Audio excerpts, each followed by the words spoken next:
నాలుగవ అధ్యాయం జ్ఞానకర్మ సన్యాస యోగం. భగవద్గీతలోని 4వ అధ్యాయం జ్ఞానకర్మ సన్యాస యోగం అని పిలువబడుతుంది. ఈ అధ్యాయంలో శ్రీకృష్ణుడు అర్జునునికి జ్ఞానం మరియు కర్మ మధ్య ఉన్న లోతైన సంబంధాన్ని వివరిస్తాడు. అర్జునుడు ఇంకా సందేహంలోనే ఉండి శ్రీకృష్ణుని అడుగుతాడు, మీరు ఈ యోగాన్ని సూర్యదేవునికి చాలా కాలం క్రితమే చెప్పారని అంటున్నారు, కాని మీరు ఇప్పుడు పుట్టారు, అయితే అది ఎలా సాధ్యం అని.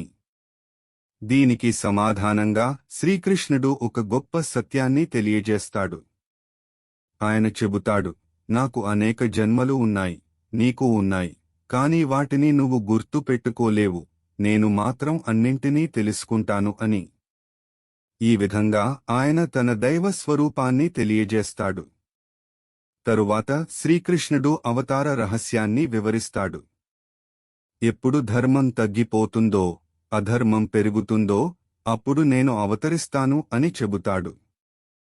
సజ్జనులను రక్షించడానికి, దుష్టులను నాశనం చేయడానికి, ధర్మాన్ని స్థాపించడానికి ప్రతి యుగంలో అవతరిస్తానని చెప్పడం ద్వారా ప్రపంచంలో ధర్మం ఎప్పుడూ నిలిచి ఉంటుందని నమ్మకాన్ని ఇస్తాడు. ఈ బోధన మనకు ఒక ధైర్యాన్ని ఇస్తుంది. ఎంతటి కష్టాలు వచ్చినా, అన్యాయం పెరిగినా, దైవం ఎప్పుడూ ధర్మపక్షాన నిలుస్తుంది. ఈ అధ్యాయంలో కర్మ యొక్క రహస్యాన్ని కూడా చాలా స్పష్టంగా వివరించబడింది. మనిషి ఎప్పుడూ కర్మ చేస్తూనే ఉంటాడు, కాని కర్మలోని అసలు సత్యాన్ని అర్థం చేసుకోలేక బంధనాలకు లోనవుతాడు.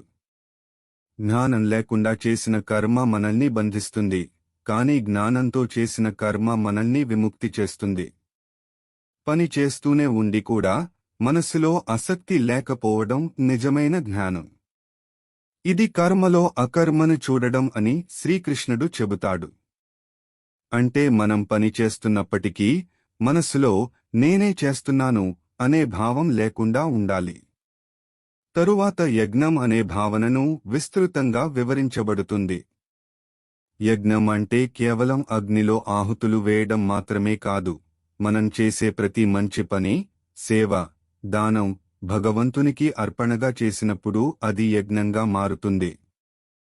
ఈ విధంగా చేసిన కర్మ మనల్ని పాపాల నుండి దూరంగా ఉంచుతుంది. ఇలా జీవించినవాడు క్రమంగా ఆధ్యాత్మికంగా ఎదుగుతాడు. ఈ అధ్యాయంలో జ్ఞానం యొక్క శక్తి గురించి కూడా గొప్పగా చెప్పబడింది. జ్ఞానం అనేది అజ్ఞానాన్ని తొలగించే వెలుగు.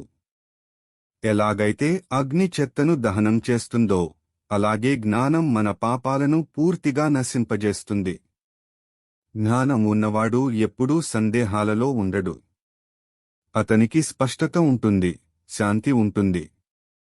అయితే ఈ జ్ఞానం ఎలా పొందాలి అనే ప్రశ్నకు కూడా శ్రీకృష్ణుడు సమాధానం ఇస్తాడు. వినయంతో గురువులను ఆశ్రయించి, వారిని ప్రశ్నించి సేవ చేయాలి. అప్పుడు వారు మనకు నిజమైన జ్ఞానాన్ని అందిస్తారు. ఈ విధంగా పొందిన జ్ఞానం మన జీవితాన్ని పూర్తిగా మార్చగలదు.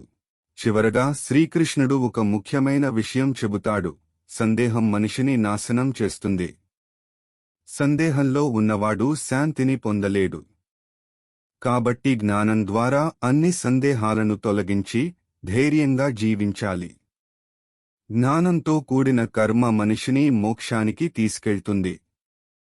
ఇదే భగవద్గీత 4వ అధ్యాయం యొక్క సారం. జ్ఞానం మరియు కర్మ కలిసి మన జీవితాన్ని పవిత్రం చేస్తాయి. ఈ బోధనలను మన జీవితంలో అమలు చేస్తే మనం నిజమైన శాంతి మరియు ఆనందాన్ని పొందగలుగుతాము.